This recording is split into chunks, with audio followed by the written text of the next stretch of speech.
Se nos dice que, bueno, Zeus, que estaba ciertamente congraciado con estos dos titanes que se habían aliado con él y al fin y al cabo habían traicionado a su gente, a su sangre, pero se habían aliado con los nuevos dioses, es decir, con el avance imparable de la historia, habían decidido el bando correcto, por lo menos para la historia, como decimos. Zeus les encargó esta tarea, la tarea de crear a los hombres, a los animales y a todo lo que existe, a estos dos hermanos, a Prometeo y a Epimeteo. Prometeo, se encargó de crear al hombre, con mucho cuidado y mucha diligencia. Y Epimeteo, junto con su hermano, también se dedicó a crear a los seres. Pero sobre todo, y más que a crear, donde pone el acento Hesíodo, es en que se encargaron de repartir los dones, es decir, las cualidades entre todos los seres vivientes. Le entregó Epimeteo las garras al león, le entregó el pico ganchudo al águila, le entregó los cascos al caballo para que pudiera trotar y galopar y huir de sus cazadores o pudiera llevar al hombre en sus lomos. De manera que, bueno, repartió de una manera tan pródiga Epimeteo, es decir, el que no piensa o el que piensa después, el que no es previsor, que cuando llegó el turno del ser humano no le quedaban dones. Por eso el ser humano no tiene garras, por eso no tiene dientes afilados, no es veloz, no es excesivamente fuerte comparado con ningún ser. El ser humano, al fin y al cabo, es una criatura bastante indefensa. Si la vemos desnuda de toda su tecnología, es francamente milagroso que hayamos sobrevivido y que hayamos alcanzado la cúspide de la pirámide no solo alimentaria, sino de la pirámide de todos los sentidos en la naturaleza, porque no hay nada que pudiera prever, ¿no?, ese triunfo absoluto más allá de la inteligencia. Y precisamente eso es lo que decidió Prometeo. Como nos hemos quedado sin dones, como no hay nada que darle al pobre ser humano, porque mi hermano, que no es previsor, ha entregado todo al resto de los seres, le entregaré yo la inteligencia.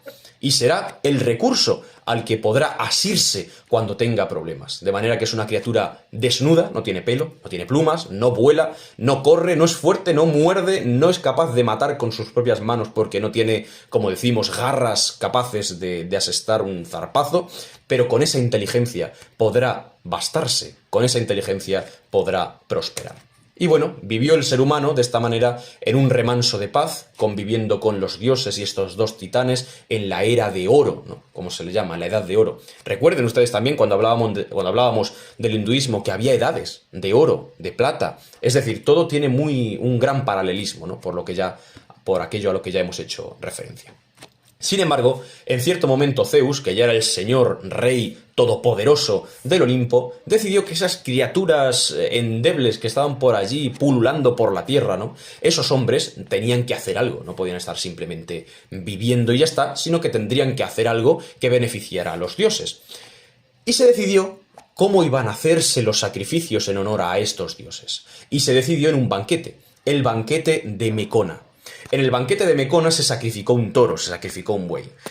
Y Prometeo, que como decimos era Filánthropos, era el amante del hombre, era el amigo del hombre, decidió, de una manera bastante artera y astuta, reservar la parte mejor del buey para los hombres. Porque, como decimos, lo que se decidía en ese banquete era, de ese momento en adelante, qué parte de los sacrificios se reservarían para los hombres y qué parte de los sacrificios se ofrecerían a los dioses. De manera que, como decimos, este Prometeo astuto lo que hace es lo siguiente: toma el estómago inmenso, ¿no?, de 4 cámaras del buey y lo pone encima de un plato.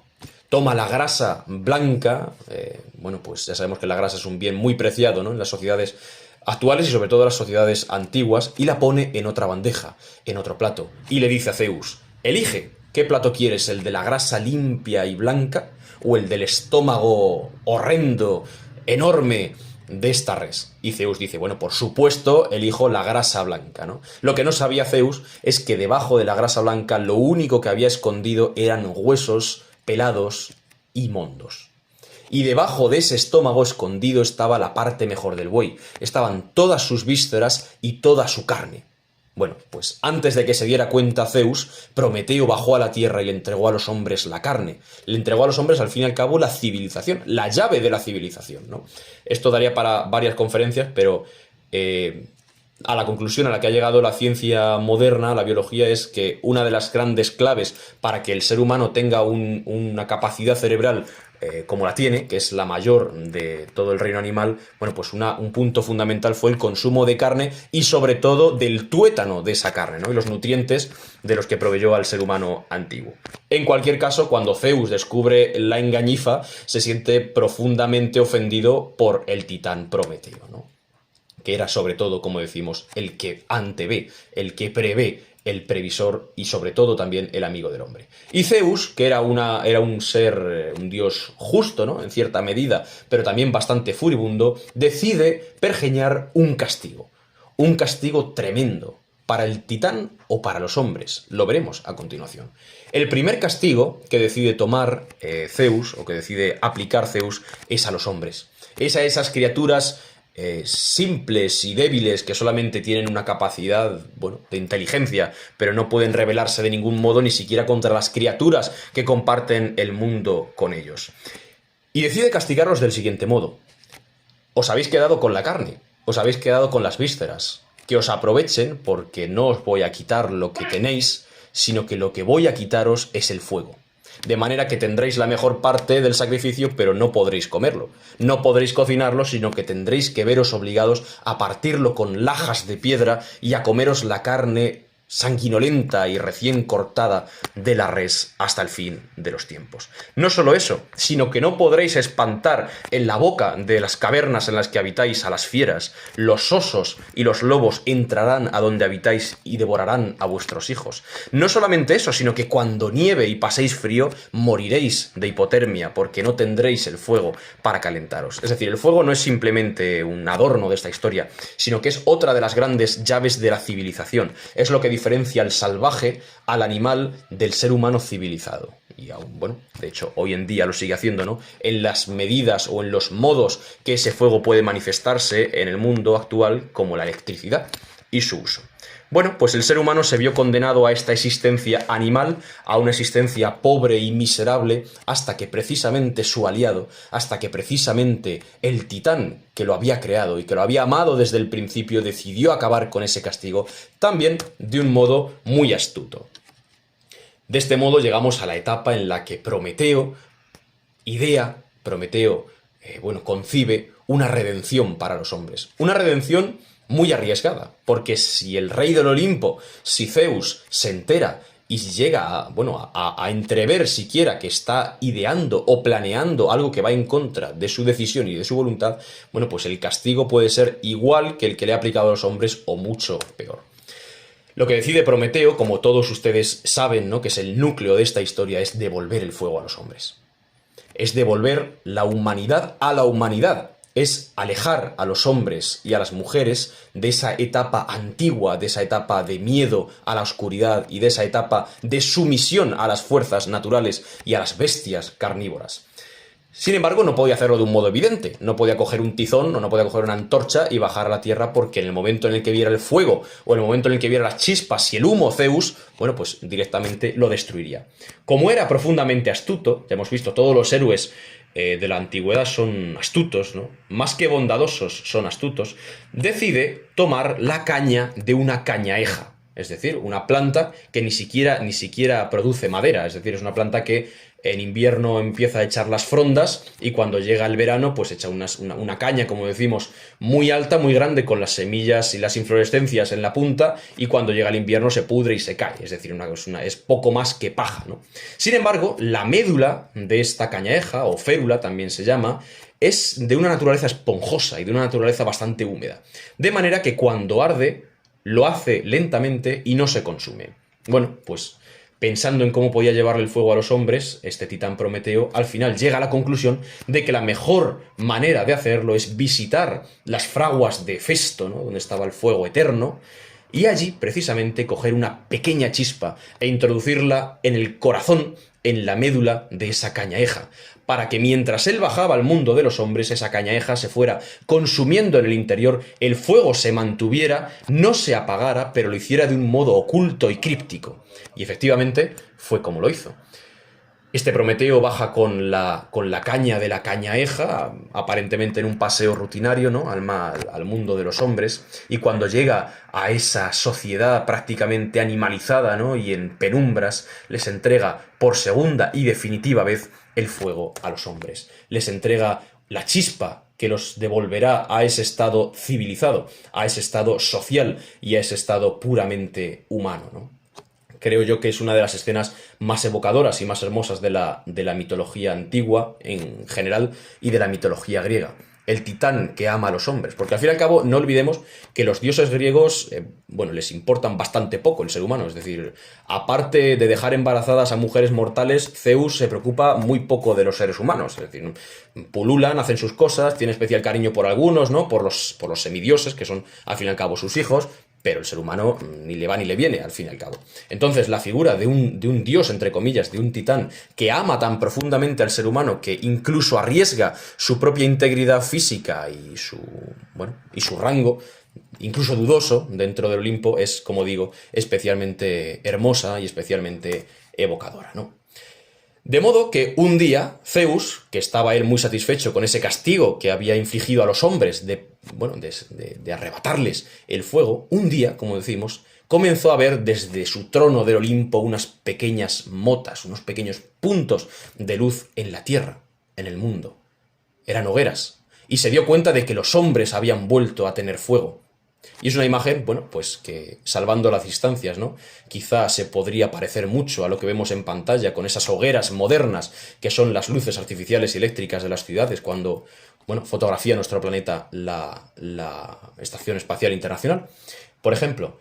Y bueno, pues la ira y la cólera de Zeus fue tal que, bueno, pues se empezó a prever que las consecuencias iban a ser francamente funestas.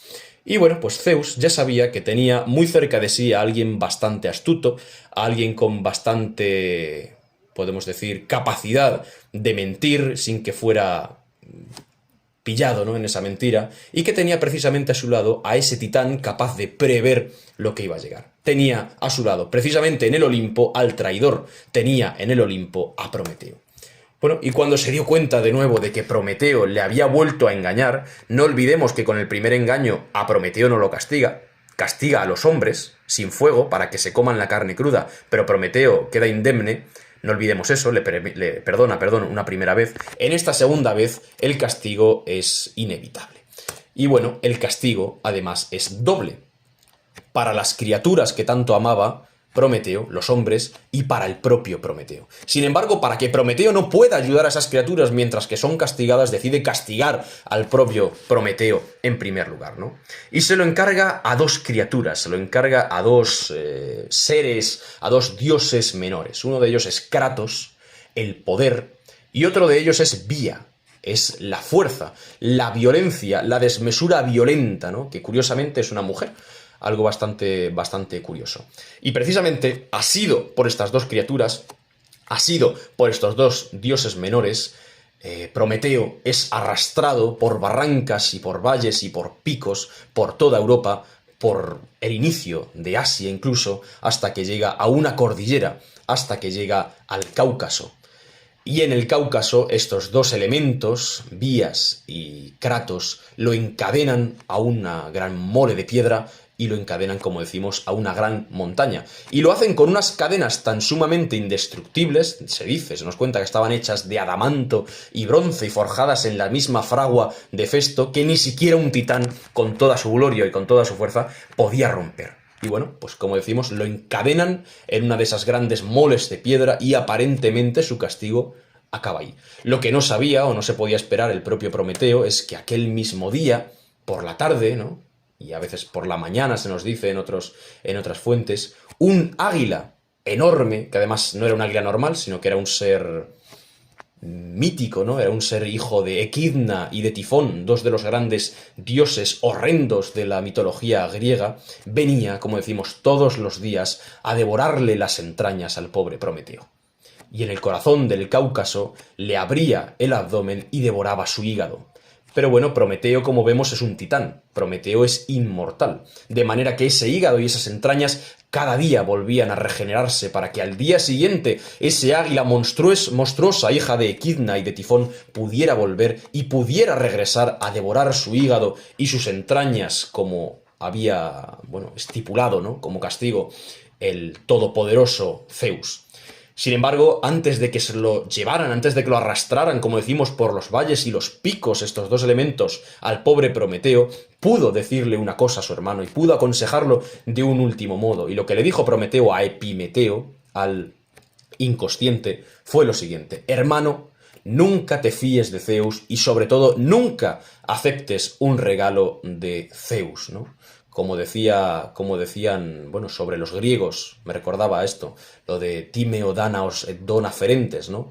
Cuidado, teme a los griegos incluso cuando te den regalos, es decir, no aceptes nada del enemigo, ya que Zeus me ha perdonado una vez, la segunda me ha castigado por toda la eternidad en un castigo semejante, tú no seas igual de necio que yo y no intentes aceptar ningún trato y ningún regalo, sobre todo de Zeus. Bueno, estas palabras quedaron en el aire, ¿no? Quedaron en el limbo, en los oídos de Epimeteo, y bueno, cuando llegó el momento de tener que aplicarlas, efectivamente, ya las había olvidado. Les traigo simplemente una imagen, ¿no? Una pintura bastante potente, con mucha fuerza, de ese castigo de Prometeo encadenado en el Cáucaso con el águila monstruosa y mitológica devorándole las entrañas, con ese gesto que tiene la cara de Prometeo, ¿no? De dolor pero de un dolor profundo, no de un dolor solamente físico, sino que incluso intenta taparse el rostro con ese brazo, de ese dolor también de verse alejado de sus criaturas y de los hombres a los que había creado, y tanto cariño profesaba. Este Cáucaso, abro un pequeño paréntesis también, es al que pretendían llegar o al que pensaron que habían llegado otros hombres en el siglo III a.C. Cuando las campañas de Alejandro salen de Grecia y se adentran en el corazón del Asia desconocida y llegan a lo que hoy en día es Afganistán y llegan a las montañas tremendas, se lo puedo asegurar, yo que he estado allí y las he cruzado, 12 horas necesita uno para cruzarlas en coche, por unos senderos de muerte absolutamente, con precipicios infinitos. Cuando llega a las montañas, como decimos, impresionantes del Hindu Kush, en el corazón de Afganistán, Alejandro piensa que está en el Cáucaso. Y nos dicen los historiadores, los cronistas de Alejandro, que cuando subían a las cimas, ¿no?, para ver dónde estaba el fin del mundo, ya que el propio Aristóteles les había dicho que cuando subieran al Cáucaso verían a un lado Grecia y al otro lado el mar exterior.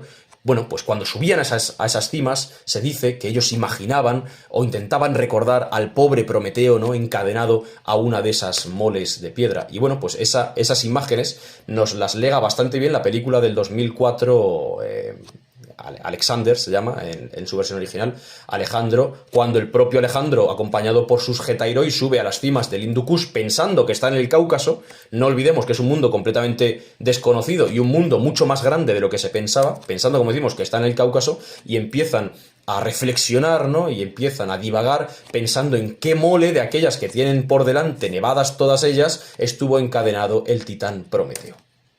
Cerramos paréntesis. El segundo castigo en el que pensó Zeus, hemos visto que el primero es a Prometeo, ¿no?, para quedarse bien tranquilo de que el benefactor de los hombres se quedaba bien alejado y se quedaba encadenado allí en el Cáucaso y debilitado diariamente por ese águila. El segundo, como decimos, fue contra sus criaturas, fue contra los hombres, y el castigo fue mucho más astuto que el primero.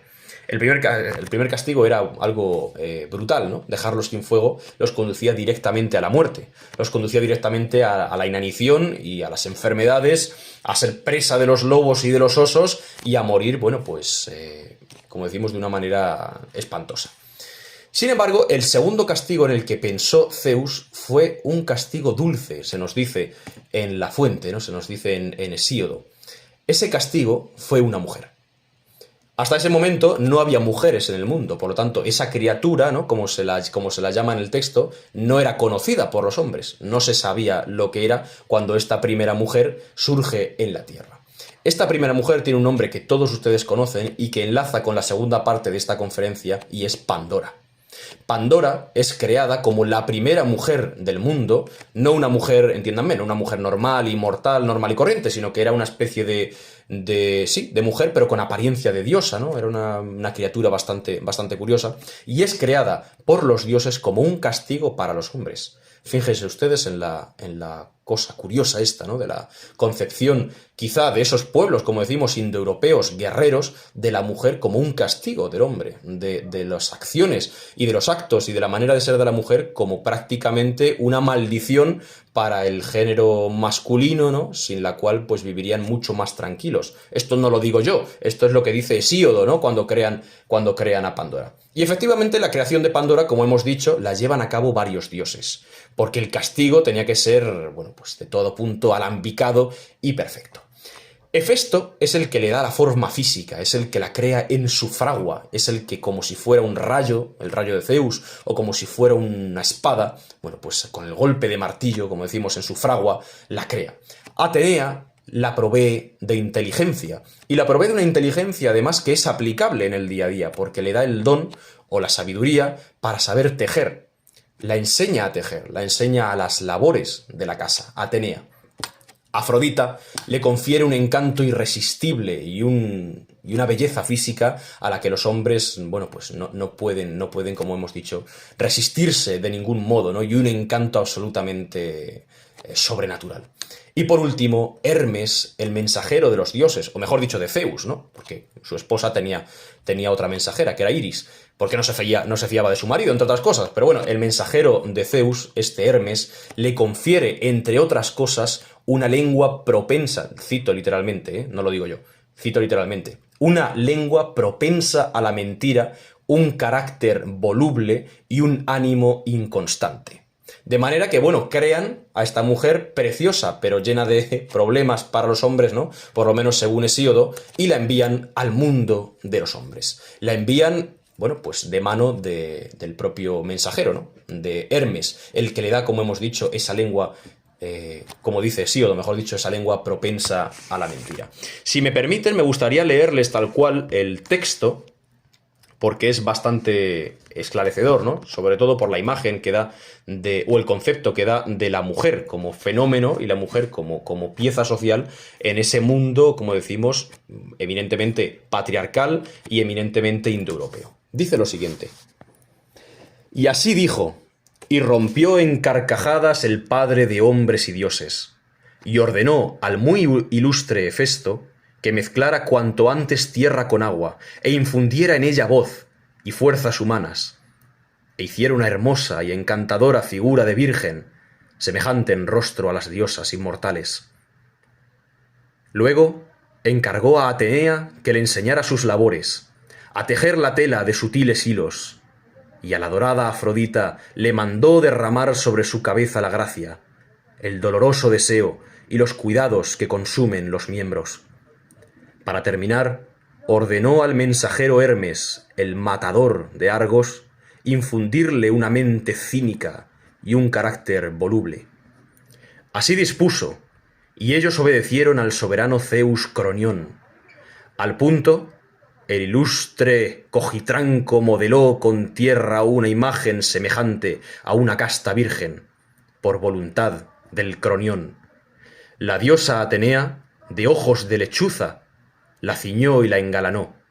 Las divinas gracias y la augusta persuasión colocaron en su cuerpo collares de oro, y las horas de hermosos cabellos la coronaron con flores de primavera. Palas Atenea ajustó a su cuerpo todo tipo de adornos, y el mensajero matador de Argos modeló en su pecho mentiras, palabras seductoras y un carácter voluble, por voluntad de Zeus atronador. Y por último, el heraldo de los dioses le infundió la voz, y a esta mujer le dio el nombre de Pandora, porque todos los que habitan las mansiones olímpicas le concedieron un regalo, perdición para los hombres que se alimentan del pan.